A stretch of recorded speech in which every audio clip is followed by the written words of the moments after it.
अच्छी और सच्ची खबरों में आज हम सबसे पहले बात गणेश चतुर्थी की करेंगे। महज 4 दिन बाद देश भर में धूमधाम से गणेशोत्सव की शुरुआत होने जा रही है। वैसे तो ये पर्व पूरे देश में ही हर्षोल्लास के साथ मनाया जाता है, लेकिन इसकी सबसे ज्यादा रौनक महाराष्ट्र में देखने को मिलती है, जहां गणेश मंदिरों के साथ साथ प्रमुख गणेश पंडालों में भी लोगों की भीड़ उमड़ती है। लेकिन इनमें सबसे ज्यादा लोकप्रिय मुंबई में लाल बाग के राजा का पंडाल है।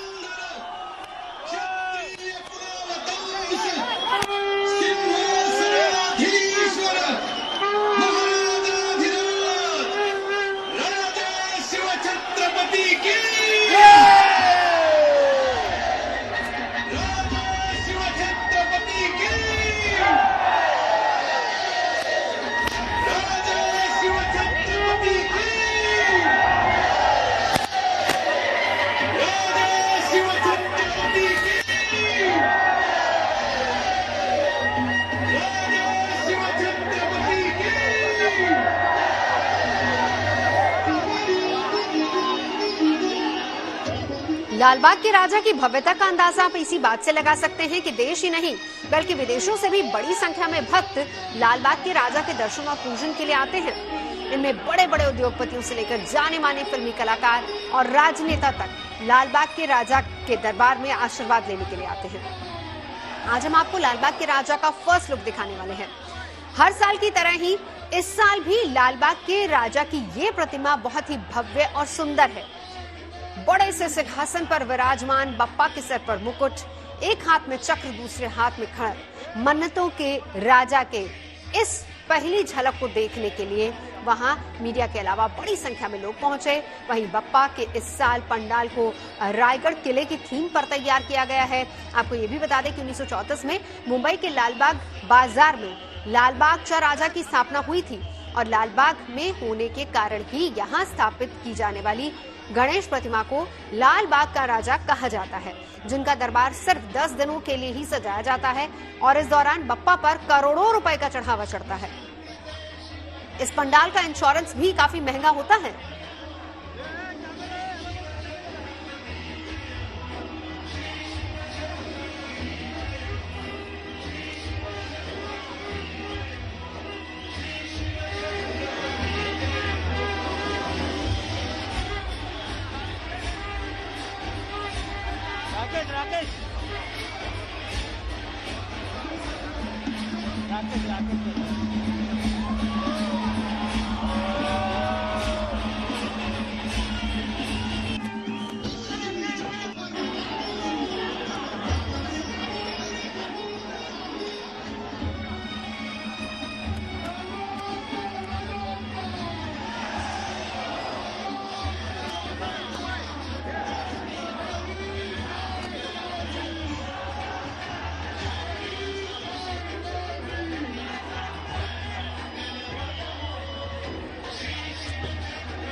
लालबाग के राजा के दर्शन के लिए लाखों लोग हर साल गणेश चतुर्थी के अवसर पर मुंबई समेत पूरे देश से अलग अलग जगहों से पहुंचते हैं। लालबाग की महिमा इतनी है कि लोग अपनी अपनी मन्नतें लेकर पहुंचते हैं और घंटों तक लाइनों में खड़े रहते हैं, जिसके बाद उनकी मन्नतें पूरी होती हैं। ऐसी मान्यता सालों से यहाँ पर लोगों के अंदर रही है। आज लालबाग के राजा का मुख दर्शन करवाया गया, जहाँ पर इस पूरे मंडप को पूरी तरीके से सजाया गया था। लोग यहाँ लाखों की संख्या में पहुंचे थे, जहाँ भीड़ को कंट्रोल करना बेहद ज्यादा मुश्किल हो रहा था। हर साल ऐसी सिचुएशंस यहाँ पर होती हैं, जहाँ पर लोग बप्पा के दर्शन के लिए अलग अलग जगहों से पहुंचते हैं। जो कार्यकर्ता होते हैं वो बेहद मुश्किल में हो जाते हैं, क्योंकि जगह ही बिल्कुल नहीं होती है। कुछ ही देर पहले दर्शन करवाए गए थे गणपति बप्पा के लालबाग के राजा के। इस साल सबसे अलग महाराष्ट्र के लिए भी है, क्योंकि छत्रपति शिवाजी महाराज का राज्य अभिषेक हुए 350 साल हुए थे और इसी के अंतर्गत यहाँ पर जो मंडप में सजावट की गई थी, वो मंडप में सजावट की गई थी जो रायगढ़ का किला था, जहाँ पर राज्य अभिषेक हुआ था छत्रपति शिवाजी महाराज का। उसी के मद्देनजर इस पूरे मंडप को सजाया गया है। हर जगह जो है वो किले की आपको झांकियां दिखेंगी, छोटी छोटी झलकें दिखेंगी। शुरुआत में जब बापा के दर्शन करवाए जा रहे थे वहां पर जैसे सैनिक हुआ करते थे, मावड़े कहते हैं मराठियों में, उन लोगों ने अपने कर्तव्य दिखाए और उसी की तरह जो है वो अब 19 तारीख का इंतजार किया जा रहा है लोगों द्वारा, जब गणपति बप्पा लालबाग के राजा की स्थापना की जाएगी और उसके बाद हजारों भक्त जो हैं वो अलग अलग जगहों से पहुंचेंगे बप्पा के दर्शन के लिए।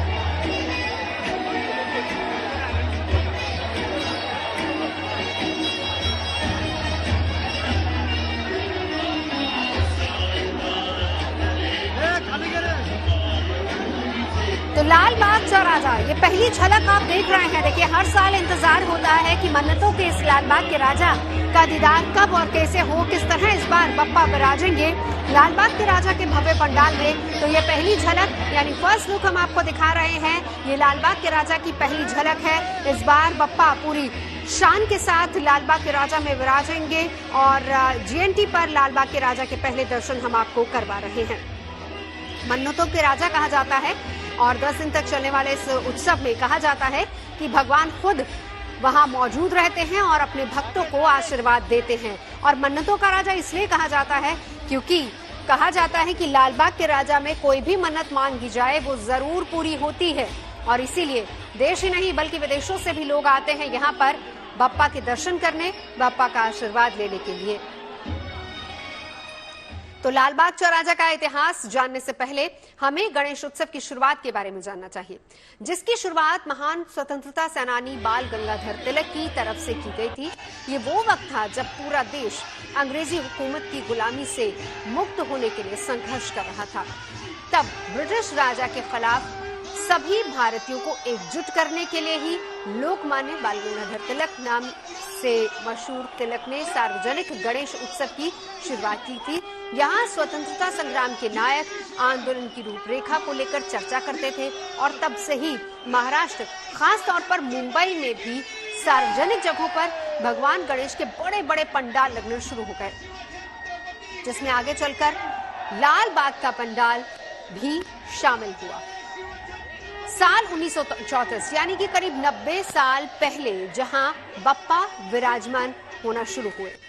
लाल बाग चौराहा को लेकर एक और कहानी बहुत ही प्रचलित है कि एक जमाने में इस इलाके के व्यापारियों को कारोबार में घाटा हो रहा था, जिससे उबरने के लिए व्यापारी लाल बाग के एक खुली जगह पर भी बाजार लगाना चाहते थे और इसी इच्छा के साथ कुछ व्यापारियों ने लाल बाग चौराहा के पंडाल की स्थापना की। उसी के बाद व्यापारियों की मनोकामनाएं पूरी होने लगी।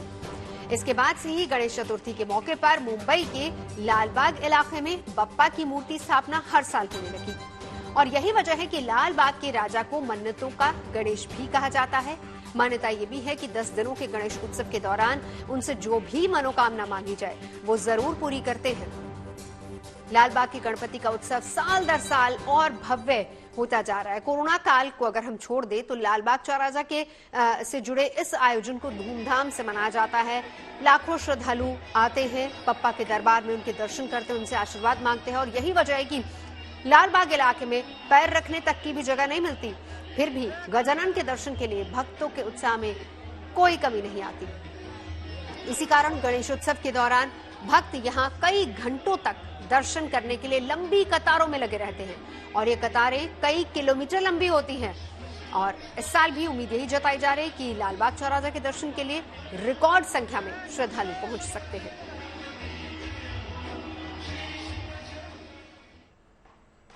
आगे बढ़ेंगे। अब बात इंडियन एयरफोर्स के एयर शो की। पिंक सिटी जयपुर में आज से 3 दिनों के एयर शो की शुरुआत हो चुकी है। इस एयर शो के पहले दिन इंडियन एयरफोर्स की सूर्य किरण एरोबैटिक टीम ने हैरतअंगेज कलाबाजियां दिखाते हुए अपने अदम्य साहस का परिचय दिया। जल महल पर होने वाले इस कार्यक्रम को देखने के लिए बड़ी संख्या में लोग पहुंचे, जो वायुसेना के इन जांबाज वायुवीरों के पराक्रम को देखकर रोमांचित हो गए।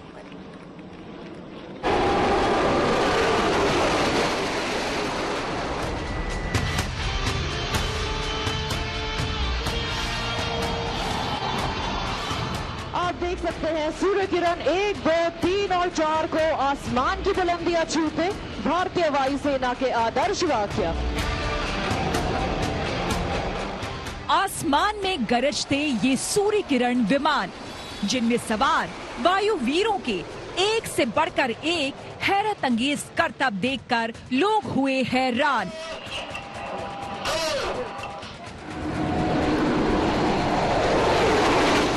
एक्शन और रोमांच से भरपूर ये तस्वीरें आई हैं राजस्थान के जयपुर से।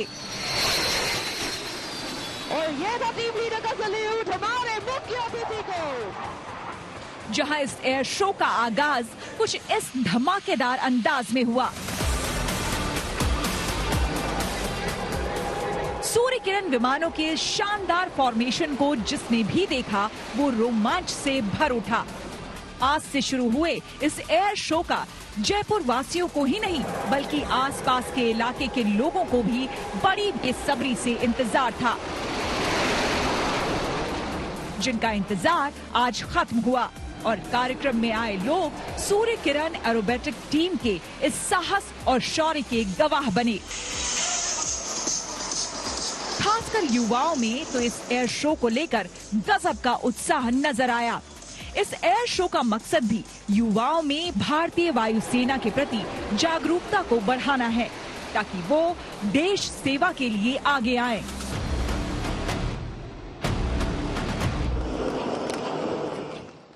जयपुर में आज भारतीय वायुसेना ने अपने शौर्य का प्रतीक दिखाया।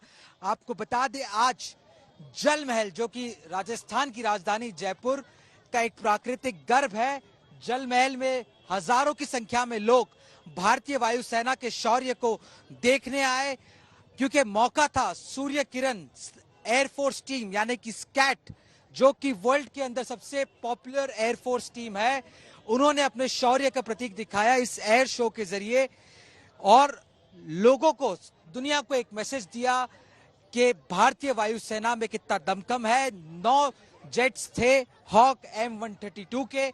इन 9 M132 के फॉर्मेशंस का गवाह बना ये जयपुर शहर। आज से शुरू हुआ ये एयर शो 3 दिनों तक चलेगा और हर शाम 3:30 बजे से 5:30 बजे तक कुछ इसी अंदाज में सूर्य किरण एरोबैटिक टीम अपने अदम्य साहस का परिचय देती दिखाई देगी। 1996 में इस सूर्य किरण एरोबैटिक टीम यानी स्कैट की स्थापना हुई थी और ये वायुसेना की 52वें स्क्वाड्रन का हिस्सा है। बड़ी बात यह है कि स्कैट की ये टीम दुनिया भर में अब तक 600 से ज्यादा ऐसे ही रोमांच से भरपूर एयर शो कर चुकी है और आज भी इसके जाबाजों ने अपने कौशल से देखने वालों को रोमांच से भर दिया। आपने देखा था ये शो बहुत बढ़िया लगा। पहली बार मैंने देखा यहाँ पे जल महल में आकर सूर्य किरण का अभ्यास, बहुत शानदार लगा है। सबने देखा, सबने यहाँ पर आकर सबने अपना अपना योगदान दिया। सबने आकर ये देखा कि किस तरीके से सूर्य किरण अभ्यास किया जाता है वायुसेना द्वारा, कैसे एयरक्राफ्ट को घुमाया जाता है, कैसे इसकी मॉनिटरिंग की जाती है, कैसे इसका अभ्यास किया जाता है। मुझे बहुत अच्छा लगा, काफी लोगों ने इसका एंजॉय किया। वहीं एक दिन पहले उत्तर प्रदेश की राजधानी लखनऊ में भी सूर्य किरण विमानों ने अपने चिर परिचित अंदाज में हवाई करतब दिखाकर लोगों की खूब तालियां बटोरी। चाहे जमीन हो चाहे आसमान हो, हिंदुस्तान का परचम बुलंद है और बुलंद है इंडियन एयरफोर्स का परचम। सूर्य किरण, जिस एयरक्राफ्ट को इस वक्त आप कैमरे से देख रहे हैं, वो है सूर्य किरण। यूं तो ये ट्रेनिंग पर्पसेस के लिए यूज होता है, ट्रेनिंग एयरक्राफ्ट है, लेकिन इसकी तस्वीर से आप अंदाजा लगा सकते हैं। बैक टू बैक, एक के बाद एक सूर्य किरण एयरक्राफ्ट इस वक्त आप आसमान की छाती को लांघते हुए निकलते हुए दिखाई दे रहे हैं, जिसमें तैनात है, बैठे हैं हमारी भारतीय वायुसेना के वो पायलट्स जो भारत की आन है, बान है और शान है। इसके अलावा वहां एयरफोर्स की ओर से इस्तेमाल किए जाने वाले दूसरे लड़ाकू विमानों, हथियारों और बमों का भी प्रदर्शन किया गया। कहीं पर भी बॉम्बिंग करने के लिए और दुश्मनों के इलाके को तहस नहस करने के लिए। और अब हम आपको वही तस्वीर दिखाएंगे, कैमरामैन नीरज आपको तस्वीर दिखाएंगे। यहाँ पर आप देखेंगे तमाम बॉम्ब शेल्स रखे हुए हैं, रॉकेट्स रखे हुए हैं। इन सभी का इस्तेमाल होता है कई दुश्मनों की चौकियों को ध्वस्त करने के लिए। तो कहीं अगर किसी को बचाना है, रेस्क्यू ऑपरेशन करवाना है, कहीं किसी कैद में है, आतंकियों की कैद में, तो वहां से उनको छुड़वाने में ये असल काम करता है। जयपुर से लेकर लखनऊ तक वायुवीरों का ये पेशेवर प्रदर्शन बताता है कि आखिर भारतीय वायुसेना को क्यों दुनिया की बेहतरीन एयरफोर्स में गिना जाता है। सूर्य किरण 1 की पोजीशन में उड़ान भर रहे हैं। जयपुर से जय किशन शर्मा और लखनऊ से समर्थ श्रीवास्तव, गुड न्यूज टुडे।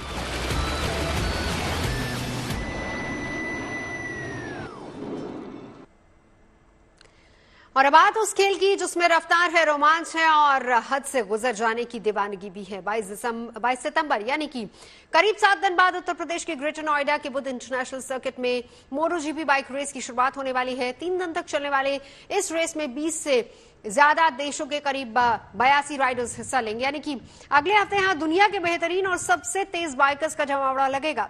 रफ्तार के शौकीनों और दीवानों के लिए मोटोजीपी रेस का आयोजन किसी सपने के पूरे होने जैसा ही है।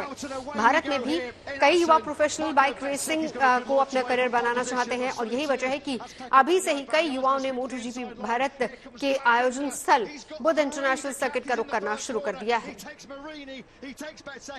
रेसर्स जो हैं इंडिया में, अगर फीमेल रेसर्स हैं तो they are very very few, बहुत ही चंद हैं, राइट। हम ऐसे जानेंगे भी नहीं तो इतना भी नहीं है कि वो इस लेवल पे इतना नहीं है।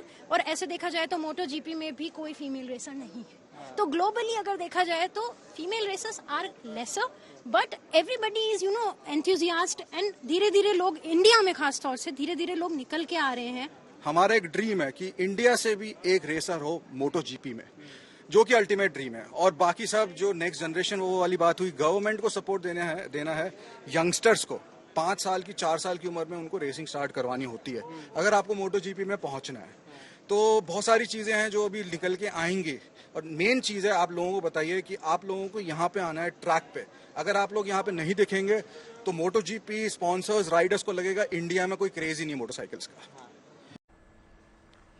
दुनिया में सबसे ज्यादा देखे जाने वाले खेल प्रतियोगिता में पहला स्थान ओलंपिक और दूसरा स्थान फीफा वर्ल्ड कप फुटबॉल का होता है, जबकि तीसरा स्थान मोटोजीपी का है। दुनिया में इसके प्रशंसकों की संख्या करोड़ों में है।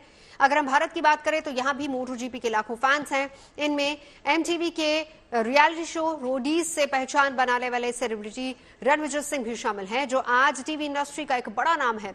मशहूर luxury motorcycle brand Ducati India के ब्रांड एम्बेसडर रणविजय सिंह ने भी रेसिंग ट्रैक पर सुपर बाइक डुकाटी पानिंगल दौड़ाई। इससे पहले रणविजय से बात की मेरे सहयोगी मनीष चौरसिया ने।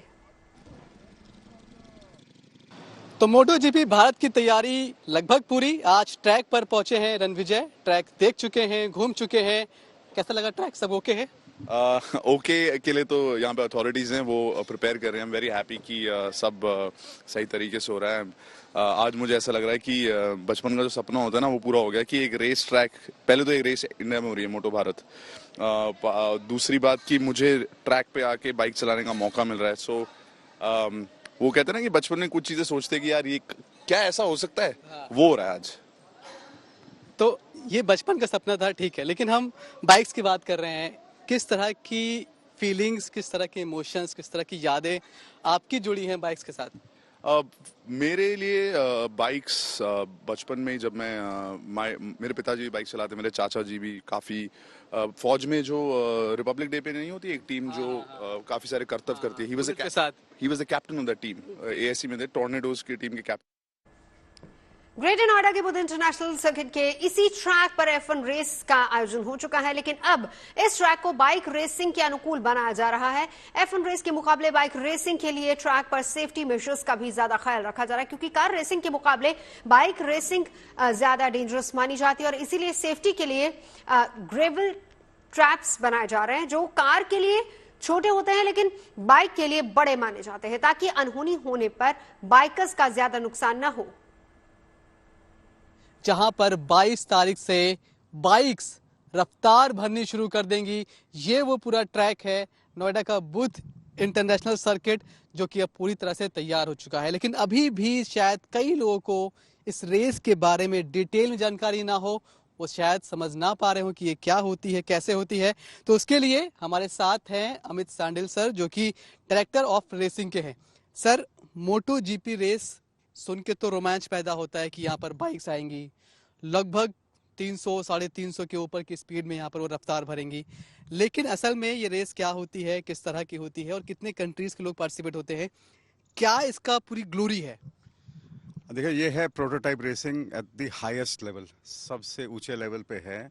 यहाँ जो है 82 ऑफ द बेस्ट, दुनिया के जो बेस्ट राइडर हैं रेस करते हैं, तो रफ्तार इनकी बहुत होती है। बहुत ही थ्रिलिंग है ये।